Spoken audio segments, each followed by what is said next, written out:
સૌ સંતો ભક્તોને ભાવથી જય શ્રી સ્વામિનારાયણ. વાલા ભક્તો, પવિત્ર રામનવમીના પર્વને નિમિત્ત બનાવી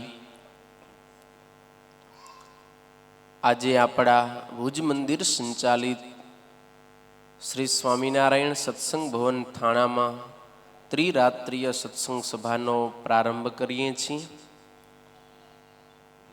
ભગવાનના ભક્તોને ભગવાનના ચરિત્રો શ્રવણ કરવા માટે કંઈક નિમિત્ત જોઈએ. જેમ કોઈક ધનનો લોભી હોય એ બસ રાહ જોઈને જ બેઠો હોય કે મને કયા પ્રકારે કરી અને ધન મળે, એમ ભગવત ચરિત્રનો જે લાલચુ હોય, એનો જે પ્રેમી હોય, એ તો રાહ જોઈને બેઠો હોય કે બસ મને ક્યારે ભગવાનના ચરિત્ર શ્રવણ કરવા મળે. એટલે તમે બધાએ થાણાના ભક્તો સતત એવું કંઈક ને કંઈક નિમિત્ત ગોતીને તૈયાર જ હો કે બસ આપણને ભગવાનની કથા સાંભળવા મળે. આપણો એકે મહિનો એવો ખાલી નથી જાતો કે કંઈક ને કંઈક મોટો આપણે આયોજન કર્યું ન હોય. દર મહિને મોટા મોટા આયોજન થાય છે ને આપણે કથા વાર્તા દ્વારા ભગવાનને વાલા થાય છે. ભગવાનમાં આપણને કેમ પ્રેમ વધે, ભક્તિ વધે, એવા આપણે પ્રયત્ન કરીએ છીએ. ભગવાનમાં પ્રેમ વધવાનું એક કારણ છે ભગવત ચરિત્ર. ભગવાનના ચરિત્ર કોઈ સાંભળે ને એને સહેજે સહેજે ભગવાનમાં પ્રેમ થાય છે.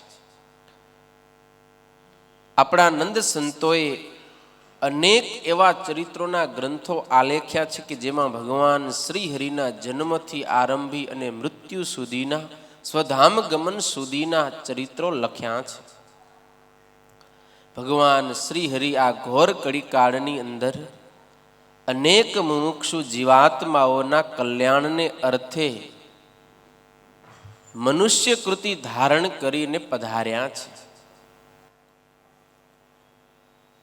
ગુજરાતની ધરા પર ગામડે ગામડે વિચરણ કરી મુમુક્ષુ જીવાત્માઓને પોતાના સ્વરૂપનું દાન આપેલું છે.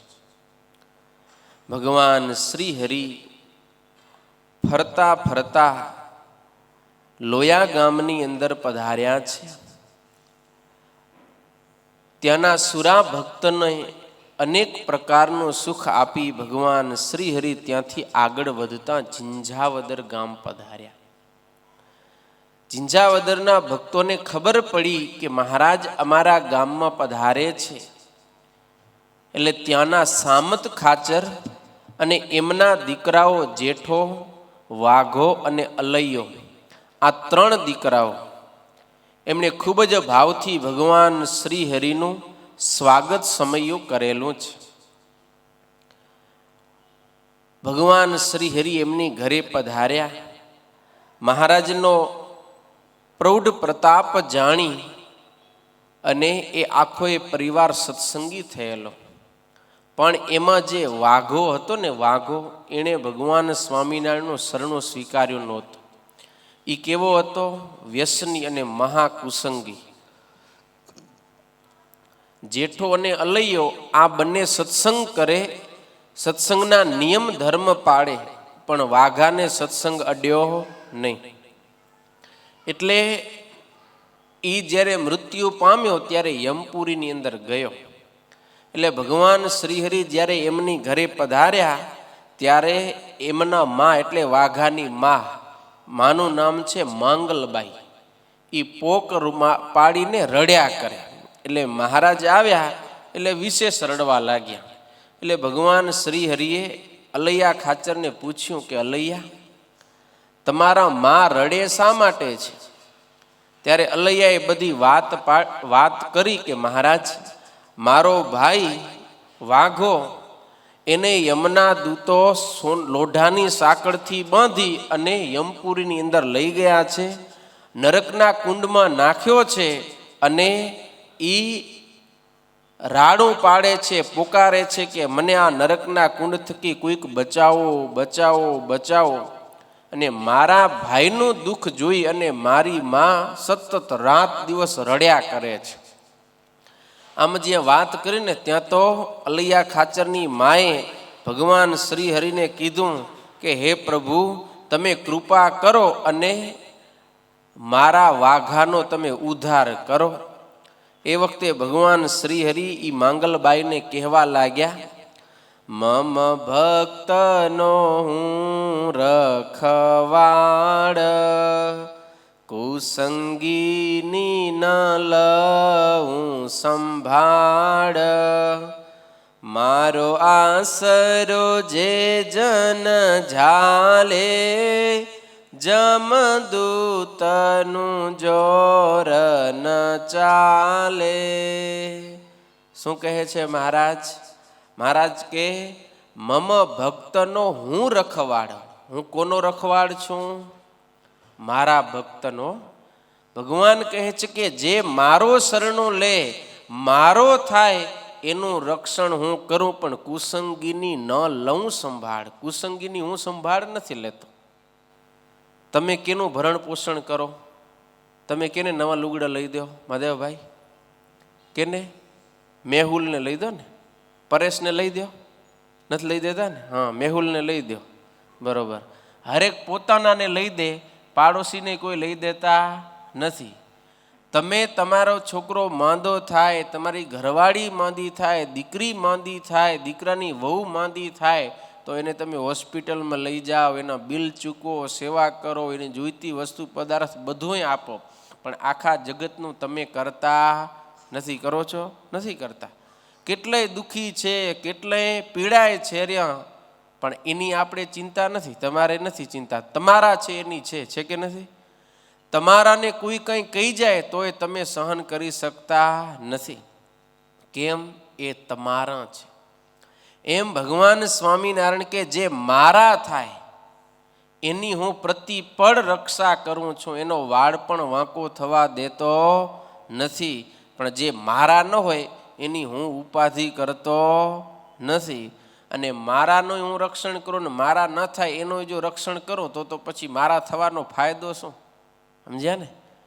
ભગવાન કે મારા ભગત બને તોય હું એને એટલું જ આપું, ને મારા ભગતનો ને એમને મોજ આવે એમ પડ્યા હોય એને પણ હું એ જ ફળ આપું, તો આપણે બધા એ સંસારના વિષયને લાત મારી અને અહીંયા કને સભા મંડપમાં આવીને કથા સાંભળીએ ને સત્સંગના નિયમ ધર્મ પાડી એનો કોઈ મતલબ ન રહે ને રે. તો એ આપણે પણ મોજ શોખ કરવાનું, ખાવું પીવું ને હરવું ફરવું ને ચરવું, બસ. હવની આરે જો ભગવાન બધાને એક ત્રાજવામાં તોલે તો આપણે આ સત્સંગના નિયમ પાડવા એ વ્યર્થ થાય. એટલે મહારાજ કહે અમે તો સત્સંગી જે અમારા ભક્ત હોય એનું રક્ષણ કરી પણ જગત આખાનું અમે કરતા નથી. મારો જે જન આશરો ઝાલે એની આગળ યમદૂતનો જોર ન ચાલે, એને યમના દૂતો કાંઈ નથી કરી શકતા. માટે તમારો પુત્ર તો મારો ભક્ત નહોતો, માટે અમે એનું કાંઈ ન કરીએ.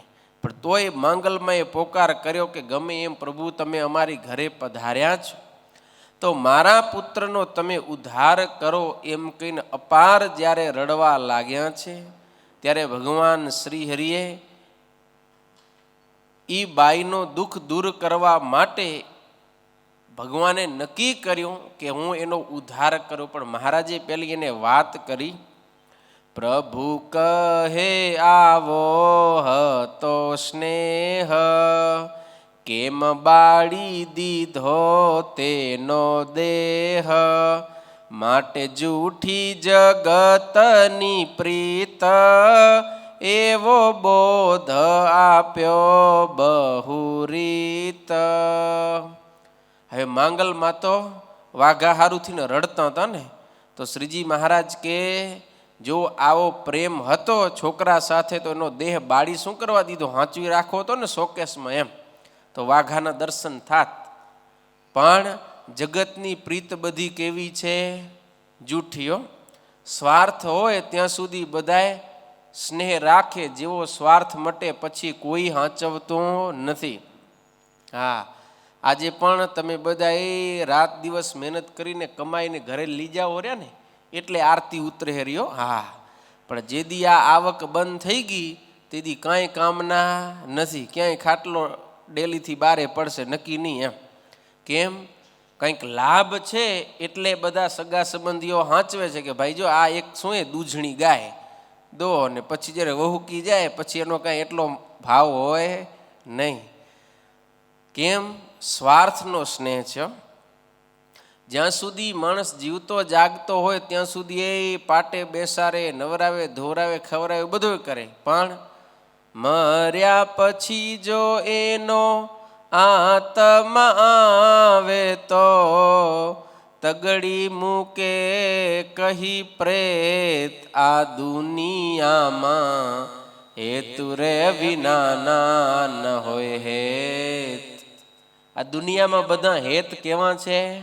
હેતુ. હેતુ એટલે કારણ, સ્વાર્થના છે એમ.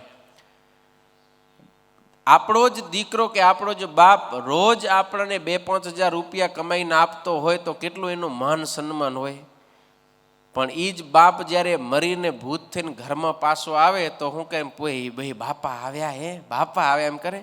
બાપ પાછો ફર્યો, શું કે બાપ પાછો થયો, બ્રાહ્મણને બોલાવો, કરાવો વિધિ વિધાન, એક બોટલ લઈ આવો ને પૂરીને બૂચ મારીને નાખી દો ક્યાંક દરિયામાં એમ. એ જ બાપ હતો, પણ હવે એને ખબર હે કે આ ભૂત પ્રેતથી કાંઈ આપણને લાભ છે નહીં, એટલે હવે પછી કાઢવાના પ્રયત્ન કરે, પછી કોઈ હાંચવે નહીં. તો દુનિયામાં બધો સ્નેહ કેવો છે? સ્વાર્થનો. એટલે મહારાજ કે માંગલબાઈ આટલા બધા વાઘા હારુથી તમે રોવો છો તો વાઘાને બાળી શું કરવા નાખ્યો? હાંચવો તો ને. પણ તોય એની માં કે ગમે એમ થાય પ્રભુ તમે મારા વાઘાનો ઉદ્ધાર કરો. ત્યારે ભગવાન શ્રી હરિએ બીજા ઘણા બધા જીવાત્માઓને પોતાના સ્વરૂપનો નિશ્ચય કરાવવા માટે જમના હાથ થકી એ વાઘાને ઉધાર્યો છે. કેવી રીતે? તો મહાપ્રભુ માંગરોડ માઈ નરક કુંડથી પૂતળી બાઈ પોતે ઉધારેલી હતી જેમાં કર્યું ઝિંઝાવદરમાં તેમાં. મહારાજે માંગરોળની અંદર પૂતળી બાઈનો ઉદ્ધાર કર્યો તો ખબર હે તમને કથા? પૂતળી બાઈ રામાનંદ સ્વામીના શિષ્યા હતા અને ઉચ્ચ સ્થિતિના હતા. એકવાર માંગરોળમાં રામાનંદ સ્વામી સભા કરીને બેઠેલા ને એ વખતે કોઈક હરિભક્તએ આવી અને સ્વામીને સદાવ્રત માટે સોનાનો પાસો આપેલો, સોનાનું બિસ્કિટ, સોનું, કે સ્વામી આ તમે સદાવ્રતમાં ક્યાંક વાપરજો. એટલે રામાનંદ સ્વામીએ ત્યારે તરત જ પૂતળી બાઈને આપ્યું કે આને તમે સાચવો, જરૂર પડશે ત્યારે અમે તમારી પાસેથી માંગી લેશું. પૂતળી બાઈ કે ભલે ગુરુ મહારાજ. સમય પર સમય પસાર થતાં જ્યારે જરૂર પડી ત્યારે રામાનંદ સ્વામીએ પૂતળી બાઈને કીધું કે પૂતળી, તે દિવસે સોનાનો પાસો આપ્યો હતો ને એ આપો તો આપણે સદાવ્રતમાં વાપરીએ. પૂતળી બાઈ કે કેવો પાસો ને કેવું સોનું? હે ગુરુજી આ તમે શું વાત કરો છો? એ સોનું છે ભાઈ, ભલાની બુદ્ધિ ફેરવી નાખ્યો. ગુરુ ધન આ તો ભગવાનનો હોય, ગુરુનો તો ખાલી નિમિત્ત તો ભગવાનને અર્થે આવેલું. એને પૂતળી બાઈ પચાવી પાડ્યો. રામાનંદ સ્વામી ઘણું સમજાવ્યું પણ લોભ એવો લાગ્યો કે એ દઈ ન શક્યા ને. આખી જીવન ભજન કર્યો હતો, સત્સંગ કર્યો હતો, ઘણું બધું કર્યું હતું, પણ એક ભગવાન અને ગુરુનું ધન જો પચાવી પાડ્યું, ગુરુ આગળ સાચું ન બોલ્યા, એને કારણે પૂતળીબાઈ મરીને ક્યાં પડ્યા? નરકના કુંડમાં. ને એ પછી રાડું પાડે. ભગવાન સ્વામિનારાયણ નીલકંઠ વર્ણી વેશે માંગરોળ પધાર્યા. પૂતળીબાઈના ભાઈ ગોવર્ધનભાઈ એને મળ્યા ને એને વાતચીતથી ખબર પડી અને ભગવાન સ્વામિનારાયણે ગોવર્ધનભાઈ દ્વારા એ પૂતળીબાઈનો ઉદ્ધાર કરાવેલો. ગોવર્ધનભાઈને નરકના કુંડની અંદર મૂક્યા કે જાઓ ત્યાં જઈને સ્વામિનારાયણ સ્વામિનારાયણ મહામંત્રનો નાદ કરજો એટલે યમપાસ થકી પૂતળી છૂટી જશે. વાઘજી ભગતનો આ ગ્રંથ છે. ગ્રંથનું નામ છે શ્રી પુરુષોત્તમ ચરિત્ર પુષ્પમાળા. બ્રહ્માનંદ સ્વામી આ ગ્રંથના વક્તા છે. બ્રહ્માનંદ સ્વામી કથા સંભળાવે છે કે જેવી રીતે મહારાજે માંગરોળની અંદર પૂતળીબાઈનો ઉદ્ધાર કર્યો, એવી જ રીતે અહીંયા ઝીંઝાવદરની અંદર વાઘાનો પણ ભગવાન શ્રી હરિએ સંત દ્વારા ઉદ્ધાર કરાવેલો છે. આવું જ્યારે માંગલબાઈએ જોયું, બહુ રાજી થયા, મહારાજને વારંવાર વંદન કર્યું. અને એ વખતે વાઘા ખાચર પણ ત્યાં કને જેનો ઉદ્ધાર થયો એ પણ મહારાજ પાસે આવીને રડવા લાગ્યા. ત્યારે મહારાજેને અભયદાન આપ્યું અને કહ્યું કે તમને ફરીથી મનુષ્યનો જન્મ સત્સંગની અંદર આવશે, મારું ભજન કરી અને તમે આ જન્મ મરણના ચક્કર થકી છૂટશો. એવું ભગવાન શ્રી હરિએ વરદાન આપ્યું છે. બ્રહ્માનંદ સ્વામી કહે કે જો કોઈ જીવ આ વાઘા ખાચરની ઘોડે ભગવાનની આગળ બે હાથ જોડે તો એની 84 ટળી જાય. પણ જેવી કથા વાઘા ખાચરની લખાણી કે નરકના કુંડ થકી એનો ઉદ્ધાર થયો જો ભગવાનની આગળ બે હાથ જોડ્યા તો. પણ બ્રહ્માનંદ સ્વામી કે એવી પણ કથા છે પુરાણોમાં કે ભગવાન ઉદ્ધાર કરવા ગયા છતાંય પણ પોતે પોતાનો ઉદ્ધાર કર્યો નથી, એક માન દોષને કારણે. દુર્યોધન નરકની ખાણે પડેલો એવું લખ્યું પુરાણે. યુધિષ્ઠિરે શ્રી કૃષ્ણને લઈ જોયું જમપુરી માહી જઈ. કર્યો ઉપાય કાઢવા ઘણો, હાથ જાલ્યો દુર્યોધન તાણો. તર છોડી કયું ક્રોધ સાથે, નહીં નિસરું દુશ્મન હાથે. શું કર્યું?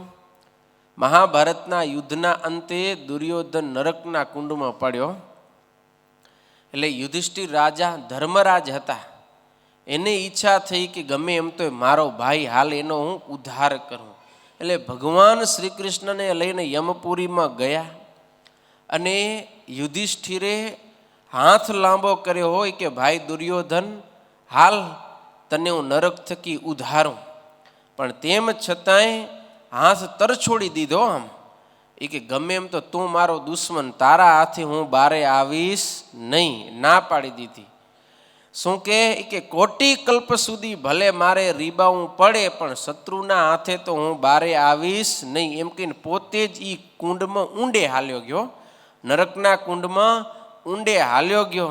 ભગવાન કે આ તો આપણો ફેરો માથે પડ્યો. દુઃખ માંગ્યું મેલ્યું નહીં માન, વળ્યા નિરાશ શ્રી ભગવાન. હોય અતિ અધમ જો જંત, માન મેલે તો ઉધારે સંત. સામેથી દુર્યોધને દુઃખ માંગી લીધું. ભગવાન ઉદ્ધાર કરવા ગયા છતાંય પણ એ પોતાનો ઉદ્ધાર કરી શક્યો નહીં, સુખીઓ ન થઈ શક્યો. કેમ? અધમ હતો. અધમ હતો, ઉધરે એવો હતો, પણ માન નડ્યો.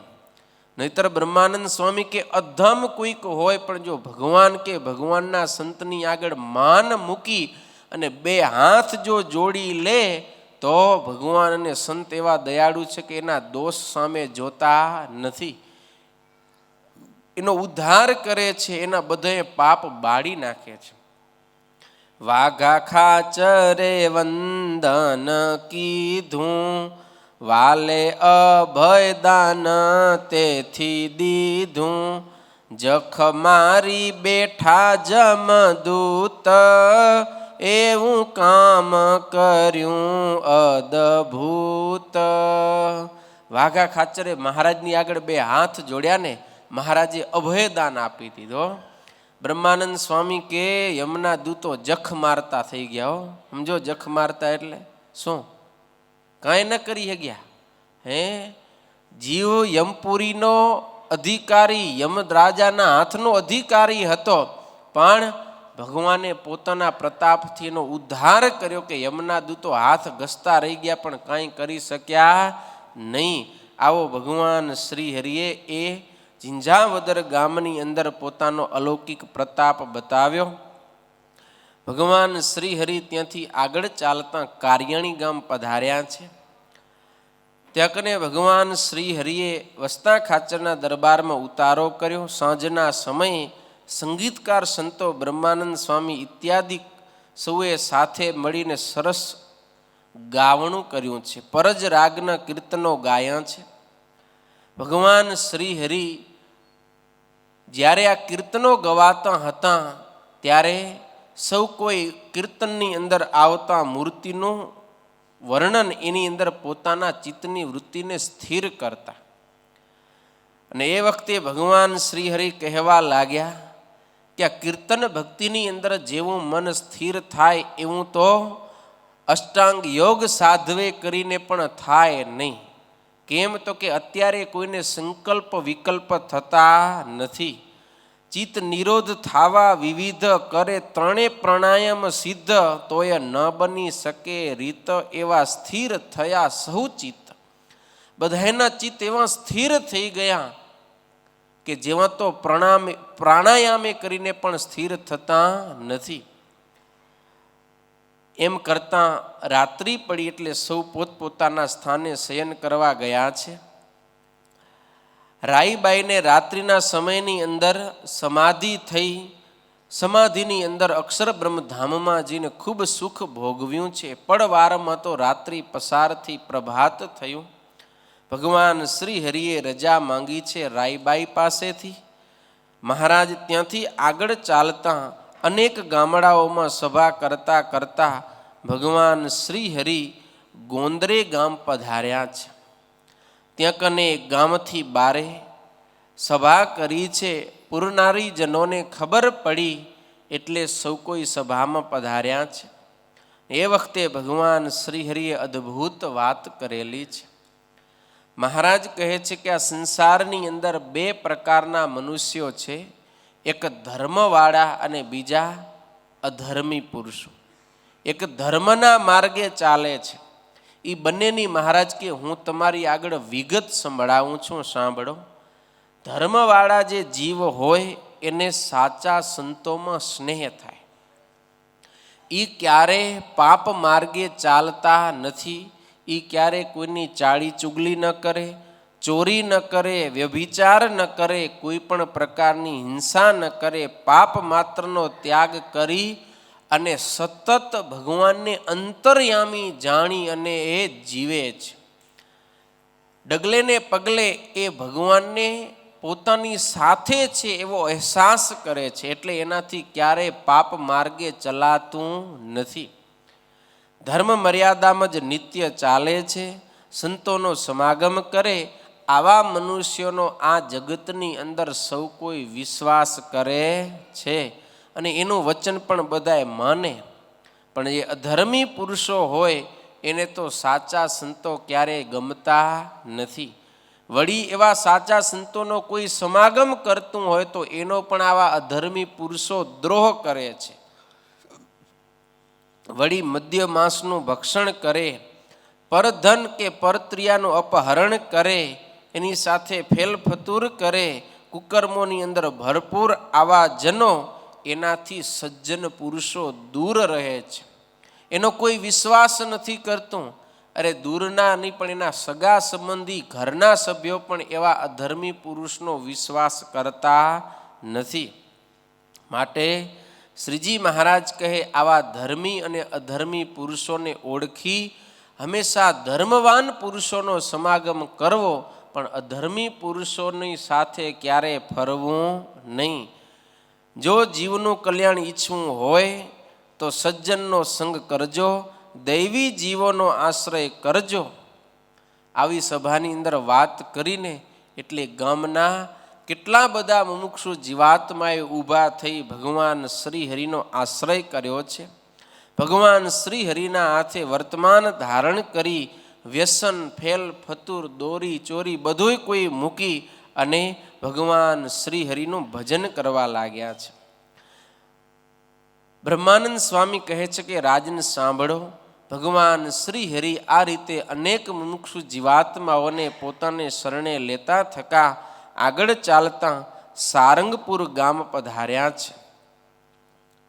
સારંગપુરના જીવા ખાચરે વાજતે ગાજતે ભગવાન શ્રી હરિને પોતાના પુરની અંદર પધરાવ્યા છે અને મહારાજ સારંગપુરની અંદર વિરાજમાન છે. એ વખતે હમીર ખાચર પોતાના પરિવાર સાથે સારંગપુર ભગવાન શ્રી હરિના દર્શન કરવા પધાર્યા છે. ને એ વખતે હમીર ખાચરની સાથે ભગા દોશી પણ હતા. એટલે હમીર ખાચરે ભગા દોશીનો ભગવાન સ્વામિનારાયણને પરિચય કરાવ્યો. મહારાજ, અમારા દેશની અંદર એક ભાઈચંદ શેઠ બહુ મોટા શેઠિયા છે. ભાઈચંદ નામે એક મોટા શેઠ છે અને આ એનો દીકરો છે ભગો. હવે ભાઈચંદ શેઠ કેવા છે તો મહાજન એટલે કે વણિક જ્ઞાતિના અને બહુ મોટા શ્રીમંત, એમ કહેવાય ને કે નવલખો શેઠ, એમ એવા ભાઈચંદ શેઠ. વળી એનો એમના સમાજની અંદર પણ બહુ માન અને મોભો. એટલા બધા સાવકાર હતા કે આખા દેશની અંદર એના નામની હુંડી હાલે એવડા પોતે મોટા શેઠ. પણ એનો દીકરો આ ભગો એ સત્સંગી થયો એટલે એના બાપને એ ગમ્યો નથી. માટે એનો આ એકનો એક દીકરો છે ભગો, ને એનો બાપ એને ખૂબ પીડે છે, દુઃખ દે છે. અને વળી એ લોકોનો તો ધર્મ એવો કે ન નાવું, ન ધૂવું, ન સૂતક કે કાંઈ લાગુ પડે નહીં. તેમ છતાં આ ભગો બધાએ ધર્મને પાળે છે એટલે એના બાપાને ખૂબ પીડે છે. એકવાર તો એવું બનેલું કે ભગાના બાપ ભાઈચંદ શેઠ એણે બોટાદના ભાવનગરના રાજા પાસે ફરિયાદ કરી કે મારો આ એકનો એક દીકરો છે પણ એ મારી મર્યાદા રાખતો નથી, મતલબ કે મારું માનતો નથી, એટલે હું એને મારી સંપત્તિમાંથી આઉટ કરું છું. મારી સંપત્તિનો હવે એને વારસદાર બનાવીશ નહીં અને હું બીજા લગ્ન કરું ને બીજી ઘરવાળીથી જે દીકરો થશે એને હું મારું બધું આપીશ. ત્યારે ભાવનગરના રાજાએ પણ એને ના પાડી દીધી. ભાઈચંદ શેઠને કે ના, ગમે એને ગમે એનું ભજન કરવાની છૂટ છે. કોઈ ગમે એનું ભજન કરે એ કોઈ દોષ નથી કે તમે તમારા દીકરાને તમારા વારસામાંથી દખલ કરી નાખો, એમ બેદખલ કરો. અને નવી તમે ઘરવાળી કરશો ને એનો દીકરો તમને દગો નહીં દે એની શું ખાતરી હે?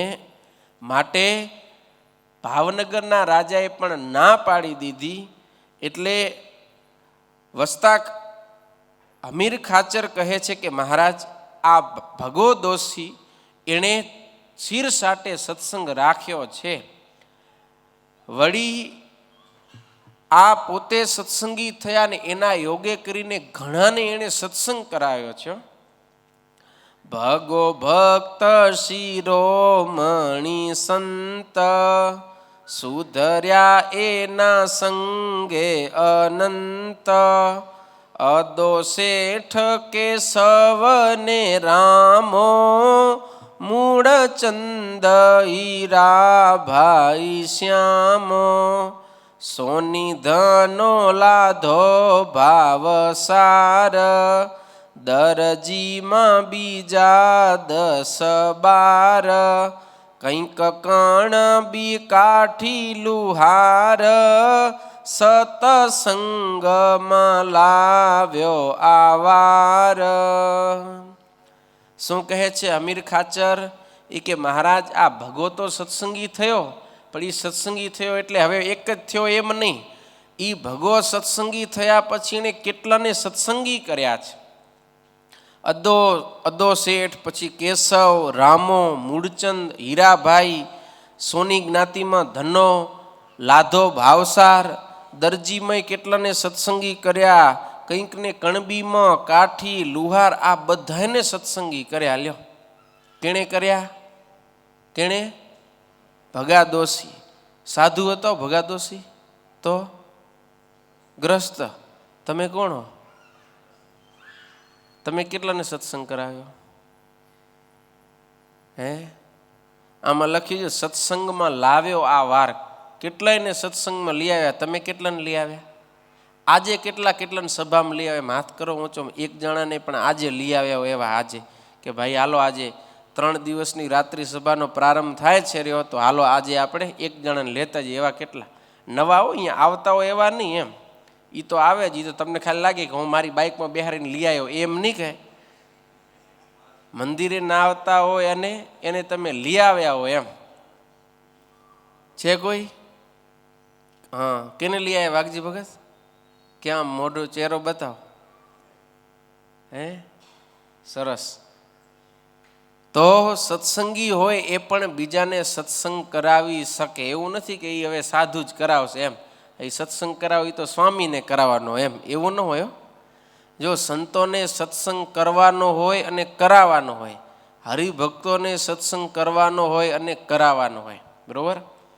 આમાંથી હરિભગતને હરિભગત થકી સત્સંગ, એટલે કે તમને કોઈ હરિભગત થકી સત્સંગ થયો હોય એવા હાથ ઊંચો કરો. પછી ભલે સંતોએ મજબૂત કર્યા હોય, પણ શરૂઆત તમને હરિભગતથી સત્સંગનો યોગ થયો એવા કેટલા હાથ ઊંચો કરો આમ વ્યવસ્થિત, આમ કે હરિભગતથી તમને સત્સંગ થયો હોય. સરસ. જો આપણો શિવાઈનગરનો આખો સત્સંગ કહેવાય કેનો હે કેનો? મહાદેવા ભગતનો ને. જો ગુરુ સ્વામીની કૃપા દ્રષ્ટિ, આપણા ગુરુ વિજ્ઞાન સ્વામી, એ સંતોની મહેનત સાથ સહકાર, પણ હરિભક્તોની પણ મહેનત બહુ જબરી છે. નવાને સત્સંગની અંદર લઈ આવવા, એક સંત સુધી લઈ આવવા, એટલું કામ તો હરિભગત કરે. સંત સુધી ખાલી તમે લઈ આવો ને પછી સંતો એને ભગવાનની સાથે જોડે, પણ સંત સુધી પહોંચાડવા એ કેની ફરજ છે? હરિભગતની. તો જો મહાદેવ ભગત આપણા એ શિવાઈનગરમાં કેટલા એને આજે સત્સંગી કર્યા. આપણા થાણા સત્સંગ ભવનનો ઘણો મોટો ભાગ સત્સંગનો છે એ શિવાઈનગરનો છે. એ કેને આભારી? મહાદેવા ભગત, હિરજીભાઈ, પ્રદીપભાઈ, કે જે આ મુખ્ય હરિભક્તો છે, એ બચારા પોતે ઘસાઈ સમય કાઢીને પણ સત્સંગીઓને સત્સંગ કરાવે છે. એવી જ રીતે ત્યાંના બહેનો હશે, એ પણ બહેનોમાં સત્સંગ કરાવતા હશે. કારણ કે સંત વાત કરે એની તો અસર થાય, પણ હરિભગતને વાત કરે ને એ અસર કરે ને બહુ, એ સારી ને જોરદાર અસર કર્યો. કેમ? તમે તો તમારા અનુભવની કેટલી વાત કરી શકો, સંતોના મહિમાની વાત કરી શકો. હવે સંતો પોતાના મોઢે તો કેટલી પોતાની વાત કરે, પણ હરિભક્ત એક સંતના મહિમાની વાત કહી, ભગવાનના મહિમાની વાત કહીને સત્સંગીને કોઈ પણ મુમુક્ષુ જીવાત્માને સત્સંગમાં લાવતો કરી શકે. તો આ ભગા દોષી થકી આપણે એટલું શીખવાનું છે કે આપણે પણ 2-4 જણાને સત્સંગની અંદર લાવતા કરી. ભગા દોષીને સત્સંગ થયો તો એણે તો કેટલા 10-12 જણાને સત્સંગી કર્યા, અને અલગ અલગ બધા જ્ઞાતિના હતા. પોતાનો બાપ સત્સંગી નહોતો, એ નડતો હતો, તો એ પોતે સત્સંગ ના મૂક્યો અને બીજાને કરાવ્યો. લ્યો, એના બાપથી બીવે ન લેસ, સોણી રાજી થયા પરમેશ. પહેર્યો હતો ગુલાબનો હાર, મુનિ ધારતા ધ્યાન મોજાર. તેહ શ્રી હરિએ સ્નેહ સોતે, ભગા દોષીને પેરાવ્યો પોતે. મહારાજ ખૂબ રાજી થયા. હમીર ખાચરે આખાઓ ભગા દોષીનો પરિચય આપ્યો.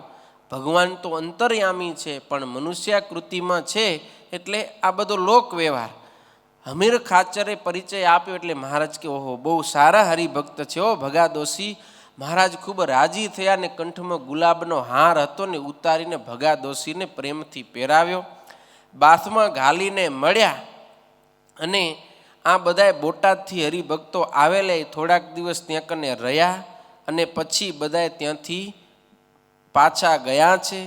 અને એ વખતે મહારાજે મનની અંદર વિચાર કર્યો કે આપણે ગમે ત્યારે બોટાદ જાઉં અને આ ભગાનો બાપ જે ભાઈચંદ શેઠ એને આપણે કંઠી બાંધવ્યો. આ કેણે નક્કી કર્યો? ભગવાન સ્વામિનારાયણે. પછી તો મહારાજ અણતેડ્યા બોટાદ ગયા. બોટાદથી કોઈ હરિભક્તોનું આમંત્રણ આવ્યું ને ગયા એમ નહીં, મહારાજ સામેથી બોટાદ ગયા. ત્યાંના હરિભક્તોએ ખૂબ ભાવથી સામયો કર્યો અને ભગવાન શ્રી હરિને પોતાના પૂરમાં પધરાવ્યા, દરબારની અંદર ઉતારો આપ્યો છે. અને ભગવાન શ્રી હરિ બીજે દિવસે જ્યારે જમવાનો સમય થયો ને એ વખતે ભોજન તૈયાર થયા. દાહા ખાચરના માતાએ મહારાજને બોલાવ્યા કે પ્રભુ જમવા માટે પધારો. ભગવાન શ્રી હરિ જમવા જતા હતા ને એ વખતે મહારાજે વિચાર કર્યો કે આપણે બોટાદ આવ્યા, ફેરો વ્યર્થ જાવો જોઈએ નહીં. મને વિચાર્યું શ્રી મહારાજે, આ થાશે નિષ્ફળ ફેરો શું આજે. સહજાનંદ હું સાચો કહાવું, ભાઈ ચંદને ભક્ત બનાવું. મહારાજ પણ મોજમાં આવી ગયો ને, કે ને કે પ્રતિજ્ઞા કરી લીધી. એમ આપણે કે ને હું આમ કરું તો ભાયડો સાચો, એમ કે ને ઘણા. હા, મહારાજ કે હું તો સહજાનંદ સ્વામી સાચો, જો આ ભાઈચંદના ગળામાં કંઠી બાંધું તો એને સત્સંગી કરું. આવું મહારાજે નક્કી કર્યું અને ભોજન માટે જતા હતા. એ જ વખતે આ બાજુ ભગા દોશી એણે મનની અંદર વિચાર કર્યો કે મહારાજ અમારા પૂરમાં પધાર્યા છે બોટાદમાં, અને ભગવાન આવ્યા હોય તો હું પણ રસોઈ આપું. પણ મારો બાપ કેવો છે, કુસંગીઓ, એને તો સત્સંગ છે નહીં, ખબર પડશે તો એ વઢશે. એટલે ભગા દોશી એના બાપથી છાનો ખબર ન પડે એમ ઘી, લોટ ને સાકર, ગોળ બધું લઈ અને સીધું મહારાજ પાસે લાવ્યા. અને એ વખતે ભગવાન શ્રી હરિ તો એ બધા સંતોને રસોઈ પાસે પહોંચ્યા હતા. અને ભગા દોશી જેવું સીધું લઈને આવ્યા એટલે મહારાજે મુક્તાનંદ સ્વામીને બોલાવ્યા અને મુક્તાનંદ સ્વામીને કીધું કે આ તમે ભગા દોશીને કહી દો કે તમારું સીધું અમને કામ આવશે નહીં, પાછું લઈ જાઓ. એટલે મુક્તાનંદ સ્વામી કીધું ભગા દોશીને કે મહારાજ ના પાડે છે તમારું સીધું લેવાની, એટલે તમે લઈ જાઓ. એટલે ભગો દોશી કે પણ હું મહારાજને તમારા સંતો માટે રસોઈ લાવ્યો છું, તમે પાછું કેમ આપો છો, એમ પાછું તો નહીં લઈ જાઉં. એટલે મુક્તાનંદ સ્વામી કે મહારાજે કીધું એટલે હવે લઈ જવું પડશે, પણ કારણ શું? એટલે મહારાજ કે તમે તમારા બાપની રજા વિના તમે લાવ્યા છો એટલે તમારું સીધું અમને કામ નહીં આવે એમ.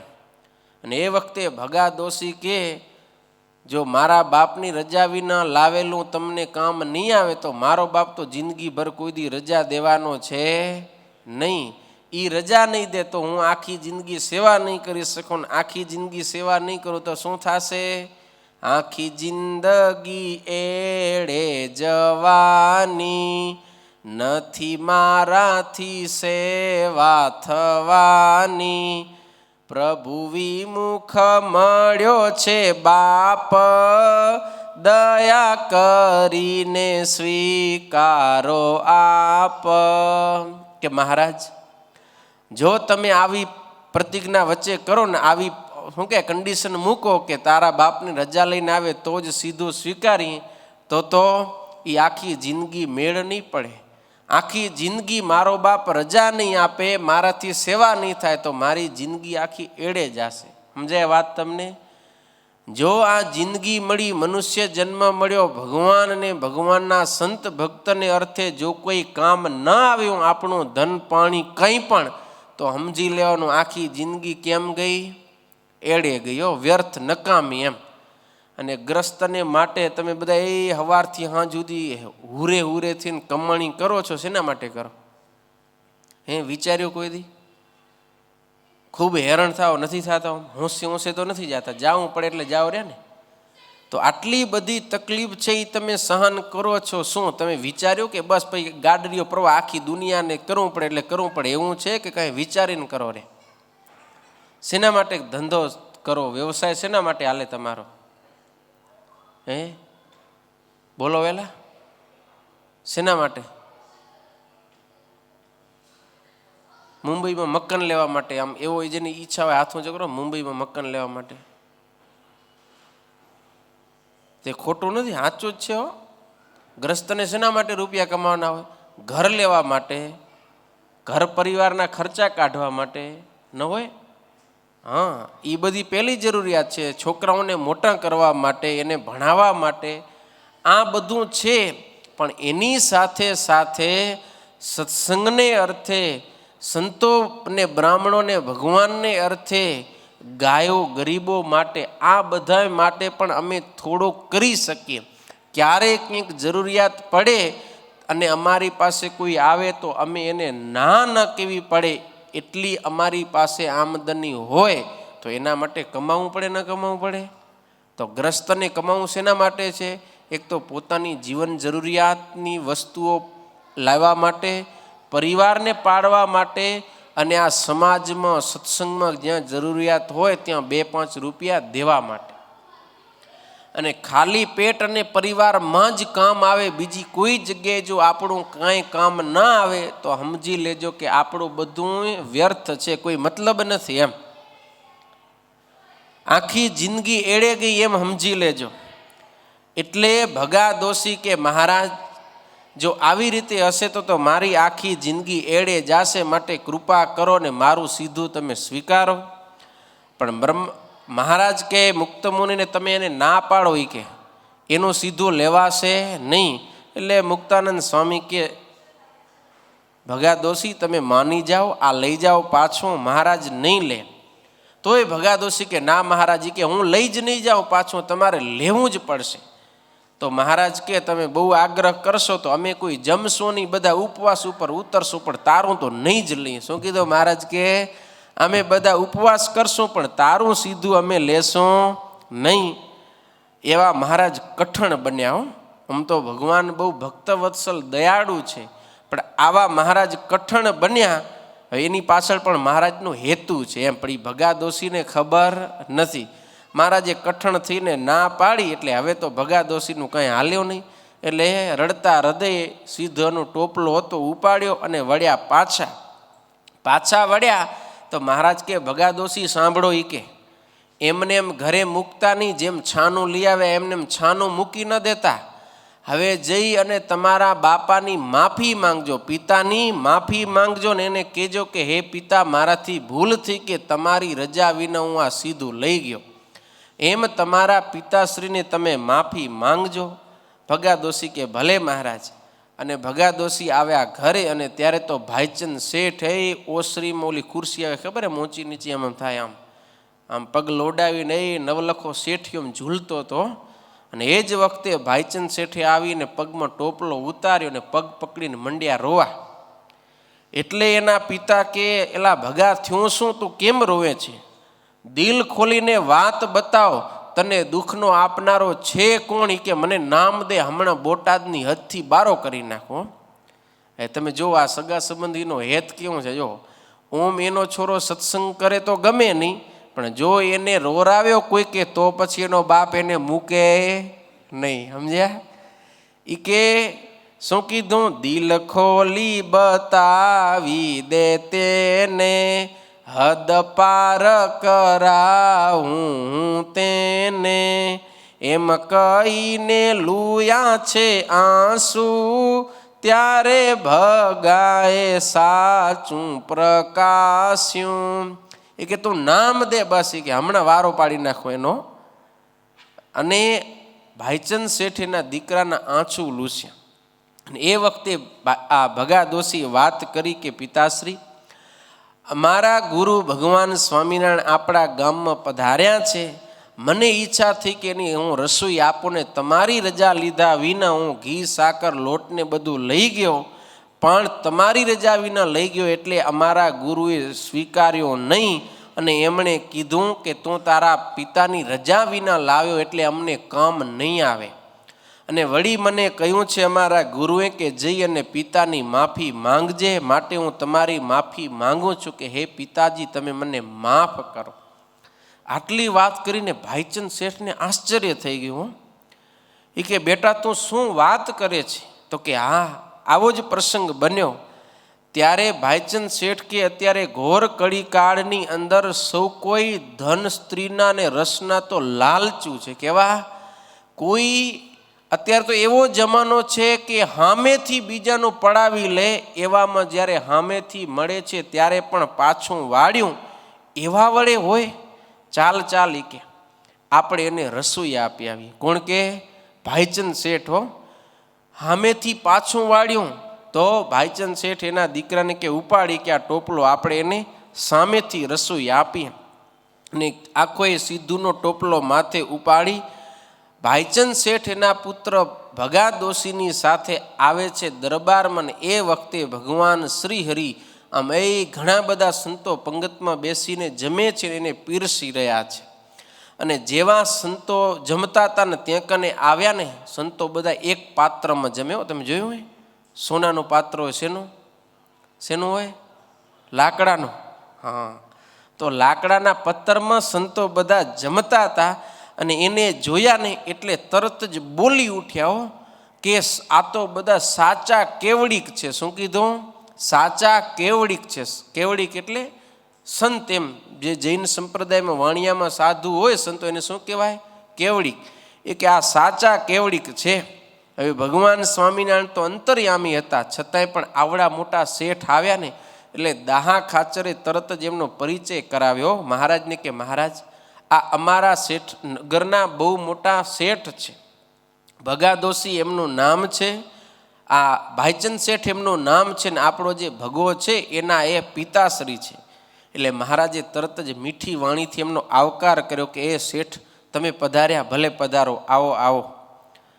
અને મહારાજ મનની અંદર તો એમ કહો, પાણીને વાનું મો ભારે જાય, તોય તમો આવો નહીં આય, મંદ હાસ્ય કરી લીધું મન, શેઠ પ્રત્યે બોલ્યા ભગવાન. મહારાજ મનમાં કે તમે મોભારા જોયા? મોભારા, મોભારો કેને કહેવાય? હે, નળિયા હોય ને આમ, તો મોભારો વચ્ચે હોય એને કહેવાય ને. ત્યાંથી પાણી ક્યાં આવે? નીચે આવે. પણ અહીંયા નીચેથી મોભારે પાણી જાય નહીં. પણ મહારાજ કે આજે કેવું થયું? નેવાનું પાણી મોભારે આવી ગયો. મોભારેથી ક્યાં આવે? નેવે પાણી આવે. પણ નેવાનું ક્યાં ચડી ગયું? મોભારે. મહારાજ કે આજે તો આવું થયું. મંદ હાસ્ય કરીને મહારાજે એનું મન જીતી લીધું. અને વળી મહારાજે કીધું કે શેઠ, એ આ બધા અમારા સંતો ને અમારું આ રીણી કીણીને બધું તમે જુઓ ને. વળી મહારાજ કે જો શેઠ કાંઈ કસર જણાતી હોય તો તમે કહેજો એમ. હે, તમે મોટેરા છો, વળી તમે જેમ કહેશો એમ અમે કરશું જરૂર. મહારાજ કે તમે જેમ કહેશો એમ અમે કરશું. આ શું કહેવાય ખબર? એક કોમ્યુનિકેશન સ્કિલ કહેવાય. આજે કોઈ પણ માણસને તમારે તમારા તરફી કરી લેવો હોય તો આટલું તમને આવડવું જરૂરી છે. કેટલું? ગમે એવો વિરોધ પાર્ટીનો હોય પણ એ આવે એટલે તમે એને થોડુંક માન આપો, એ ભલે પધાર્યા, આવો આવો આવો. જો કાંઈ હોય તો કહેજો. હા, તમે કહેશો એમ અમે કરશું. આટલું ખાલી તમે કોઈને કહો ને એટલે એના મનમાંથી તમારા પ્રત્યે વિરોધ ભાવ મટી જાય. સમજી લો. તો ભગવાન સ્વામિનારાયણે આ ખૂબી વાપરી અને એ શેઠને બહુ સારું લાગ્યું. બે હાથ જોડી અને મહારાજને પ્રાર્થના કરી એ કે અમારું ઘી સાકર તમે સ્વીકારો. અમે મતપંથ તો ઘણા જોયા છે પણ તમારી રીત તો કંઈક ન્યારી જ છે. શું કીધું?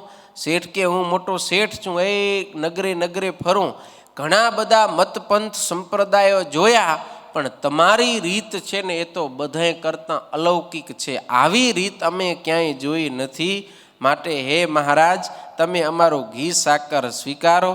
એ વખતે ભગવાન સ્વામિનારાયણે ના પાડ્યો. શું કીધું? પ્રભુ કે પ્રભુના અવતાર, નહીં પ્રતીતિ જેને લગાર, તેનું સીધું લેતા નથી અમે, માટે પાછું લઈ જાઓ તમે. હોય જે કોઈ હરિના જન, તેનું લઈએ છીએ અમે અન. મહારાજ કે તમારું અમને કામ નહીં આવે. કેમ? તો કે તમે તો ભગવાન કે ભગવાનના અવતારમાં માનતા નથી. કોણ છે? ભાઈચંદ શેઠ કોણ છે? વણિક, જૈન. હવે જૈનને ભગવાનની સાથે કોઈ મતલબ હોય નહીં. કારણ કે એ સિદ્ધાંત કર્મ પ્રધાન સિદ્ધાંત છે. એ સિદ્ધાંતની અંદર ભગવત તત્વનો સ્વીકાર કરવામાં આવ્યો નથી, છે જ નહીં. ભગવાન કર્મ કરી કરીને આપણે જ કૈવલિક થઈ જવાનું, હું જ ભગવાન ને તું એ ભગવાન, જે છે એ બધું આ બસ કર્મનો ભંડાર ભોગવી લ્યો એટલે પૂરું, ભાઈ તું હોન બધો એક એમ. આવો એમનો સિદ્ધાંત છે. તો મહારાજ કે તમે તો ભગવાન કે ભગવાનના અવતારમાં માનતા નથી, એટલે તમારું અમને કામ નહીં આવે. અમને તો કેનું કામ આવે કે જે હરિના જન હોય, ભગવાનના ભક્ત હોય, એનું જ અમે અન્ન લઈએ છીએ, બીજાનું લેતા નથી. સમજ્યા ને? ભગવાન અને સંતને કેનું કામ આવે? ભગવાનના ભક્તનું. એટલે તમને રસોઈ દેવી હોય તો ભગવાનના ભગત થવાનું. હા, જેવા તેવા હોન પછી સાધુને રસોઈ ખવડાવીને સાધુની બુદ્ધિ બગાડો એવું કરતા નહીં. ભગવાનના ભગત હોય એણે રસોઈઓ દેવી, બીજાએ રસોઈઓ દેવી નહીં. ને જો દેવાની ઈચ્છા હોય તો હરિના ભગત થાવું, સમજ્યા ને? મનાઈ નથી. પણ સંતોને ને મહારાજને જમાડવાની ઈચ્છા તમને થાય તો સત્સંગના નીતિ નિયમમાં, ધર્મ નિયમમાં રહેવું, એનું ભગવાન અને સંતને કામ આવે છે. એ વખતે ભગવાન શ્રી હરિ આગળ ઈ ભાઈચંદ શેઠ માન તજીને કહેવા લાગ્યા કે તો પછી તમે મને વર્તમાન ધારણ કરાવીને તમારો સત્સંગી બનાવી દો. શું કીધું? જો મારું તમને કામ ના આવે અને તમારો થાવ તો જ તમે મારું સ્વીકારો, તો મને પહેલો તમારો કરો ને પછી મારો સ્વીકારો. કોણ કહે છે? ભાઈચંદ શેઠ હો, કે જે પોતે એના સંપ્રદાયમાં પણ આગળ પડતા છે, સમાજમાં પણ આગળ પડતા છે, છતાં પણ માન મૂકી અને નિર્માની બનીને કીધું કે કંઠી બાંધી આપો વર્તમાન અને કાલે અમારી રસોઈ રાખો. ત્યારે ભગવાન શ્રીહરિ કે શેઠ, જેટલી વાત કરવી સરળ છે એટલું આ કામ સરળ નથી હો. જો તમે ઉતાવળા થાવ છો, જો તમે ઉતાવળા થઈને અમારા સત્સંગી થાશો તો સગા સંબંધી બધા ઉપાધિ કરશે, વળી રીસાશે. હે, સગા સંબંધી નાતીલા બધા ઉપાધિ કરશે તો શું કરશો? ત્યારે શેઠે મજાની વાત કર્યો. શેઠ કહે ગમે તેમ થાય, ભલે લાખેણી લાજ લૂંટાય, કંઠી બાંધશો કંઠમાં જ્યારે, મારે ઘેર હું જઈશ ત્યારે. એ કે હવે તો જે થાવું હોય થાય, ભલે સગા વાલા રૂઠે, ઉપાધિ કરે, નાતીલાને જે કરવું એ કરે. હવે તો સમાજમાં કે આપણા સંપ્રદાયમાં નવલખા શેઠ તરીકે માન રહે કે ના રહે, પણ હવે તો તમે મને વર્તમાન ધારણ કરાવીને કંઠી પહેરાવો તો જ ઘરે જઈશ, નહીતર હું ઘરે જઈશ નહીં. ના પાડી દીધી હો. ને મહારાજે બહુ એનો આગ્રહ જોયો એટલે કંઠી બાંધીને એને સત્સંગી કર્યા. બીજે દિવસે એમની રસોઈ થઈ અને એ વાત આખી બોટાદની અંદર પ્રસિદ્ધ થઈ ગઈ કે ભાઈ આ તો ભાઈચંદ શેઠ સ્વામિનારાયણના થયા. શું? ભાઈચંદ શેઠ સ્વામિનારાયણના થયા. એ હવે સહન થાય? તે શ્રાવકો બધા હતા ને એ મળીને આવ્યા હો. અને ભગવાન સ્વામિનારાયણની આગળ આવીને એ રાઉં ખાવા લાગ્યા ને ઉ કરે ને તે કરે. અને મહારાજે તો એને દેખતા સંતોને સમાધિ કરાવી. એટલે બધા કે આ બધું ફેલ ફતુર છે ને પાખંડ છે ને આવી કઈ સમાધિ થતી હશે, અમને સમજાવો કઈ રીતે થાય. મહારાજ કે જે ભગવાનમાં માને નહીં એને અમે શું જ્ઞાન આપીએ? જેને ન નાવું, ન ધોવું, ન નીચવું, ન પૂજા, ન સંધ્યા, કાંઈ નહીં, એની હાથે અમે વિવાદ કરતા નથી. તમને જાણવું છે? મહારાજે ચપટી વગાડીને સમાધિ કરાવી દીધી હો. એ બધાએ શ્રાવિકો હતા એ બધાએ ગયા છે, જેટલા જેટલા દૈવી જીવો હતા એ ભગવાનના ધામમાં એ ભગવાનનું સુખ અપાર જોયું અને સમાધિમાંથી આવીને ભગવાન શ્રી હરિના હાથે વર્તમાન ધારણ કરીને સત્સંગી થયા. આસુરીને યમદ્વારે મૂક્યા. યમના દૂતોએ ખૂબ માર માર્યો. નરકના દુઃખની બધી પીડા જોઈ અને ત્યાંથી છૂટ્યા. એટલે પાછા એ પણ બધા સત્સંગી થયા. જોયો તમે ભગવાન સ્વામિનારાયણની ટ્રીટમેન્ટ કેવી છે એમ.